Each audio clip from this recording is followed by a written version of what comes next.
Good evening, guys. Video today we have a Talisman Series episode on the Swordfish Mark I.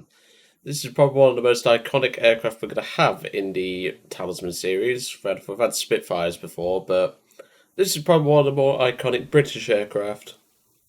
And, well, the Swordfish in-game doesn't exactly have the greatest of reputation other than being a meme, but I think we're going to be fine with this thing. The Swordfish is probably one of the most recognisable British aircraft purely because of its attack on the Bismark, which, let's just say, that was I can only applaud the pilots for having the biggest cojones, that's for sure.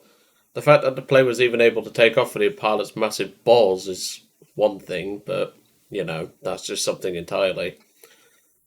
But yeah, the Swordfish has really just got more of a personal reputation for a lot of players, not a gameplay sort of reputation, mainly down to its speed, which is not the slowest aircraft we've had in the channel before, because the Po-2M takes that freaking cake, but it's definitely not a speed demon. This thing wasn't designed for that. What it was designed for was drop-in torpedoes, which, as you can imagine, that is quite a useful ability to have when you're slow, but also you're quite vulnerable to the infamous anti-aircraft. My throat's not very well today, unfortunately. But we're going to make a quick custom loadout, which I don't think we can even do it this way. We'll soon find out. And no, we can't take the 4 250s, 2 500s. I didn't think we could, but I wanted to see it in person. Besides, 6 250s is just arguably better anyway. But still, this is something that you can have a play around with. You can take a torpedo, which fair enough is pretty much the aircraft's entire weight. But the fact is this plane won't give us much in terms of like proper gameplay, because obviously it is a Swordfish. We only have one single machine gun, which is on the right hand side of the cowling. We also do have Nigel in the back with the Vickers K, which why can't we swap these guns around and rather have the K in the front, the E in the rear? But that's just me. But, you know, that's just how it is, unfortunately. But, as I said, in terms of raw performance, the Bristol Pegasus 3 M3 is definitely not a BMW M3 when it comes to performance, because this thing can be outran by one. So, yeah, let's put it that way. But hopefully we should be alright in this thing, and, well, at least it's going to be better than this sack of crap. But we'll cross that bridge when we come to it. Let's get in, and let's get cracking. This is going to be a very slow one, I think. Well, I don't think, actually. I just know it is. Unfortunately, I won't be able to make the Swordfish go any faster, but we'll soon find out. Anyway, I'm going to see you all in the first match. After about 2 minutes of browsing various different Discord beams, we're finally in a match. That took quite a while, to be honest, but hey, that's nothing. I once had to wait half an hour for a match. For context, back when Sweden first came out, the matchmaking was purely, well, it wasn't Sweden versus Sweden at the time. They eventually turned that on, but the day before that, I waited half an hour to get to a match to get I think I was spading the B-18A at the time, I don't remember, but, like, it was a vehicle that, let's just say, took forever. And that's putting that lightly. Alright, so I'm going to mark, although I don't think we're going to get there within... In fact, I'm going to go for ground targets this game, I'm not going to go for bases. But as you can see, the Swordfish is actually much faster than the Po-2M, which is quite a considerable advantage. When I say that, it's more of a considerable advantage that I don't get as many grey hairs flying this thing. Now, I do have the Mark II, which will feature in the... I think that will probably go in the event vehicle series or something like that. I haven't decided yet, because it's another one of those that's technically from an event, but it's also not. So I'm probably going to put it in the event vehicles episode, because it was in an event, technically speaking. I'll soon figure it out. But in other news, unrelated to War Thunder, of course, I finished Spider-Man 2 recently, and I must admit, it held up to the hype. And the final boss fight is, I'm not going to spoil it, because you never know, there might be someone who's playing it right now. who watches my videos, which sometimes happens. I've actually seen people commenting about different games on the channel every so often. But yeah, well, the final boss fight is hard, but like once you learn his patterns, you can beat him. It's actually quite fun, I must admit. And then the side missions and the collectibles and things like that, they're not too hard to find. So, and there's already loads of guides on the internet and things like that. I think the reason why the Snooker's going for me, by the way, is purely because of hate towards the Swordfish. But this thing's actually quite maneuverable, which he's about to learn the hard way. Especially when I have a friend. And we do have flaps, but this thing's so slow it really doesn't matter. We pilot sniped him with a 7-7. That's funny. Oh god, I'm falling out the fucking air. I need to put my nose down because I'm that slow on speed.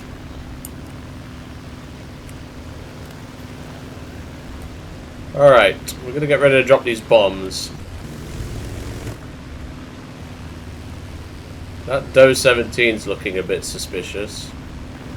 He's got bombs on as well, but he doesn't have a bomb sight.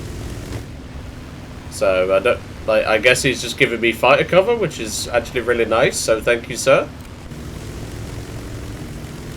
Obviously, we do only have 250 pounders, so I will have to lead these quite considerably.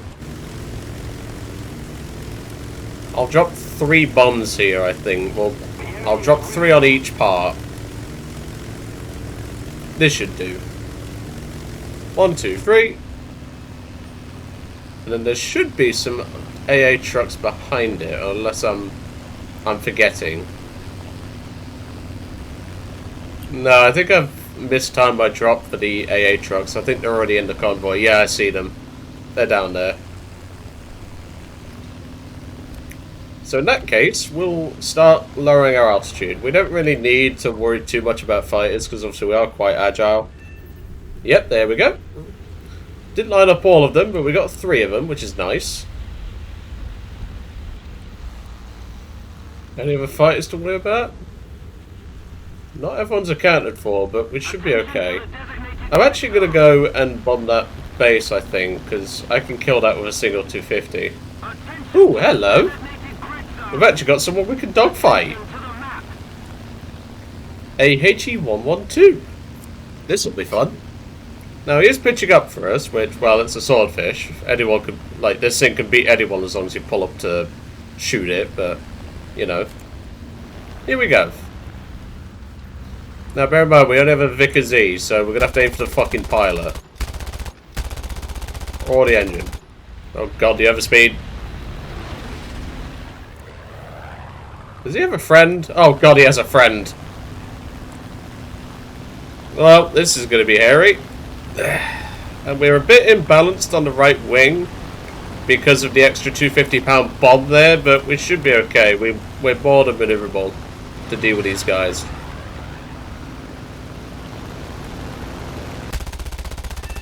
That's one. This is so fucking dumb, and that is a Stuka joining the party. Right, Philip's running. That's good. We need to deal with this Stuka now. Who would have thought I'd be dogfighting people on a fucking swordfish? And we're top of the team in the damn thing. But, well, that's first time for everything, I suppose. Alright, pitch it up. This thing's, as I said, incredibly maneuverable. There we go. Just aim for the pilot. It makes it so much easier. God, I love the swordfish. It's got so much character, this thing. And you know me, if you've been watching the channel for a while now. I like character when it comes to an aircraft. It has to have character. It doesn't have to be boring. I just want it to have a bit of character, you know? It's one of those sorts of things. I'm going to dive bomb this. It's going to be a lot easier if I dive bomb it. Bomb release. And skadoosh. Sweet. And luckily we can take out these guys with a machine gun. You'll notice the cursor's off to the slight right, like very slightly right. That's purely because of the gun's position. Come on, Nigel. At least we can claim Nigel's done something today. See, you've got to have a bit of fun when it comes to these low-tier talismans, like the Swordfish. I think I might save my last bomb for dealing with that base over there. Because let's be real, this match is not going to be over for a little while. But I also want to save myself plenty of machine gun ammo, so I might drop the bomb here. Yeah, fuck it, we're dropping the bomb. I'll drop it here. That should get both. And it did. Sweet. See? This thing can be fun, that's for sure. If you can overcome the low speed, this thing is really quite fun to just relax in. Have you also noticed a slight texture glitch on the, well, a model glitch on the Swordfish? Because we had 6 bombs and there's only 5 racks. Yeah, great job on that, Gaijin. You can't even get a Swordfish right. So we will try and engage this HE-51. We'll help the team out. I mean, the P-36 is more than capable.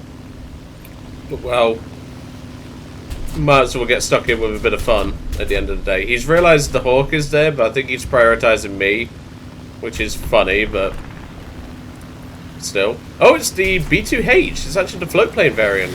Alright, Nigel, prepare to drive by.